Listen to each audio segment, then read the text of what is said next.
Hey everybody, rocking with the Rock Dog, standing at the kitchen table today. As you know, we've been out looking for rocks a whole lot here lately. We had a lot of rain, going to a lot of creeks.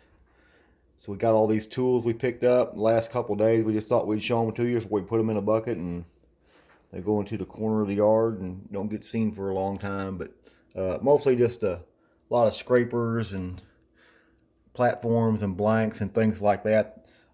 These are the things you want to make sure that's in your creek. If you keep looking in your creek, if you think there's artifacts or Native American presence in that creek, because if you don't have these things in your creek, you're not going to be finding very many arrowheads.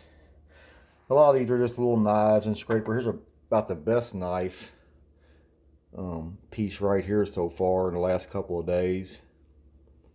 We found some points, but we're hunting on somebody's place who doesn't want us to film while we're in the creek, so nobody will know where we're at. So we're going to put these on the table and show them to you, and I'll gather the points up. They're at that guy's house, and we'll show you what's kind of came out of there in the last few days. Here's a couple of nice really hand axes. These big tools like this, these are basically one-use tools.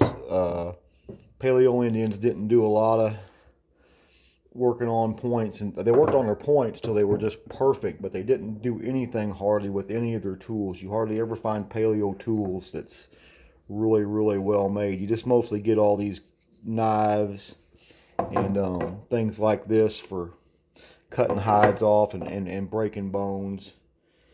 What they had to have was like a lot of leverage, so you'll always find these really long blades with just the very ends of them sharpened. This may not, I don't think this is a tool, but it just fits in your hand real good. Some of these aren't tools. Some of them are just rocks, of course, but anything that could be used for a tool that didn't need to be modified, they would use it, I'm sure. But most of these have been chipped up pretty good. They had to have something of an edge on them to get that skin to start coming off. There's a pretty cool little elliptical one.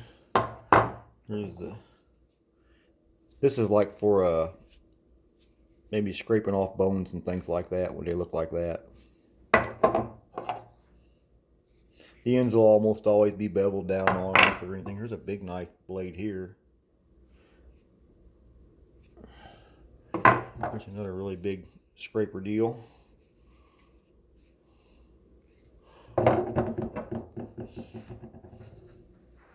Here's three rocks that kind of look a little bit like animals. That one's got a little bear face chipped on it.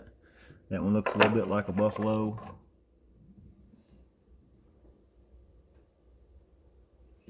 This one here looks like a little animal of some kind. Here's a big crescent. This looks like a big turtle mouth. See how it's chipped on both sides. If they're thin, they won't be chipped on both sides, but if they're that thick and made out of a piece of feldspar like that, they will.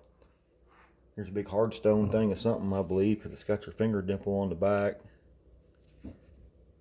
Always look in the deepest spot in the creek for them. That's where they roll to, and will stay right there. If you got a 2-foot deep hole in the middle of the creek that's a foot deep everywhere else, go dig that out, because there's a bunch of them in there.